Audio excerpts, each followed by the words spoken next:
একটা পরিবারের 4 জনকে কুপিয়ে হত্যা করা হলো। অপরাধী মাদকাসক্ত। রামিসা একটা ছোট্ট বাচ্চার গলা কেটে হত্যা করা হয়েছে। অপরাধী মাদকাসক্ত। মাদকের টাকা ম্যানেজ করতে না পেরে ছেলের হাতে মা খুন, মাদকাসক্ত ছেলের হাতে বাবা খুন। এইসব নিয়ে যখন স্বাভাবিক হয়ে গেছে না, বর্তমানে আপনারা একটা বিষয় লক্ষ্য করছেন, বাংলাদেশে সংগঠিত হওয়া হত্যা, ধর্ষণ, এইসব মামলায় না একটা বিষয় কমন, সেটা হচ্ছে অপরাধী মাদকাসক্ত।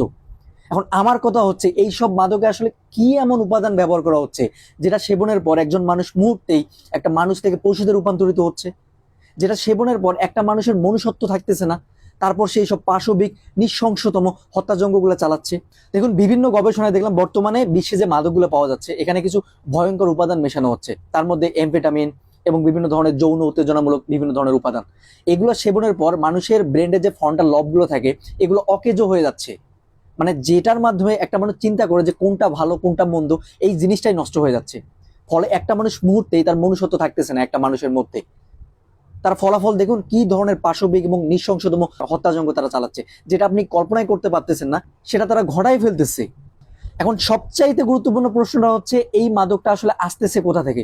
বাংলাদেশ তো মাদক উৎপাদনকারী দেশ না।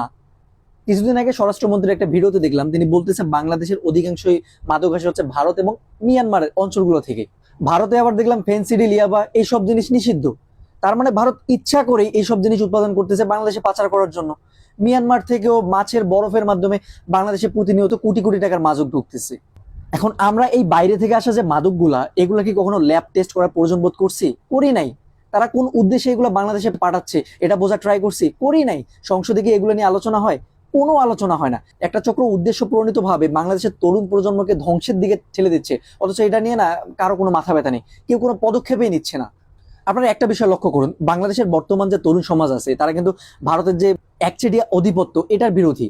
ঠিক সেই সময় বাংলাদেশে হু হু করে মাদকের পরিমাণটা বৃদ্ধি পাচ্ছে, মাদকাসক্তের পরিমাণটা বৃদ্ধি পাচ্ছে। দেখুন, একটা দেশকে শুধু যুদ্ধের মাধ্যমে, মিসাইল ব্যবহার করে, হ্যাঁ, অস্ত্রের মাধ্যমে ধ্বংস করা যায় না। মাদক এমন এক ধরনের নীরবঘাতক, সেটা আপনি ব্যবহার করে যে কোনো দেশের অভ্যন্তরীণভাবে, যে কোনো দেশকে অভ্যন্তরীণভাবে একদম পঙ্গু করে দিতে পারে, সেই দেশের তরুণ প্রজন্মকে ধ্বংস করে। ইতিহাস থেকে শিক্ষা নিন। আপনারা সবাই আফিম যুদ্ধের কথা জানেন না? 1800 শতকে চীন খুবই শক্তিশালী একটা রাষ্ট্র ছিল। ব্রিটেনের সাধ্য ছিল না চীনকে যুদ্ধের মাধ্যমে পরাজিত করা। তখন ব্রিটেন কি করলো? একটা কৌশলে অ্যাপ্লাই করলো। তারা হচ্ছে চীনে খুবই কৌশলে আফিম ছড়াই দিল। তারপরে চীনে হচ্ছে তরুণ প্রজন্ম থেকে শুরু করে সেনাবাহিনী, প্রশাসন সবাই মাদকাসক্ত হয়ে গেল। তারপর ব্রিটেন কি করলো? খুব সহজেই তাদের বিপক্ষে যুদ্ধ ঘোষণা করলো এবং তারা জয়লাভ করলো। এরপর আমেরিকার কোল্ড ওয়ার যুদ্ধ বলুন, আফগানিস্তান, ভিয়েতনাম যুদ্ধ বলুন, প্রত্যেকটা যুদ্ধে মাদককে সরাসরি অস্ত্র হিসেবে ব্যবহার করা হয়েছে। এখন একটা দেশের তরুণ সমাজ যদি মাদকে আসক্ত হয়, তখন কিন্তু সে তার দেশের সার্বভৌমত্ব, অধিকার, এইসব জিনিস নিয়ে চিন্তাই করবে না। এখন যারা ক্ষমতার উপর লেভেলে বসে আছেন, তারা এইসব বিষয়ে কতটুকু কনসার্ন? তারা বাংলাদেশের কূটনীতি বা ভূ রাজনীতি সম্পর্কে কতটুকু ভাবতেছে? হ্যাঁ, মাঝে মাঝে উদ্যান থেকে অভিযান চালিয়ে 2-1 জন চুনুপুটিকে ধরা হচ্ছে, মাদকাসক্ত ছেলেকে ধরা হচ্ছে, কিন্তু এটা করে কি আদৌ এই প্রবলেমটার সমাধান হবে? আপনাদের সরাসরি রাঘব বলদের ধরতে হবে, কারা বাংলাদেশে এইসব বাইরের মাদকগুলো আমদানি করতেছে, সেই বিষয়ে খোঁজ নিন। এখানে সরাসরি পলিটিশিয়ানরা যুক্ত আছে, তাদেরকে ধরুন, তাদেরকে আইডেন্টিফাই করুন, তাদের বিপক্ষে পদক্ষেপ নিন। এখন নয়তো কখন?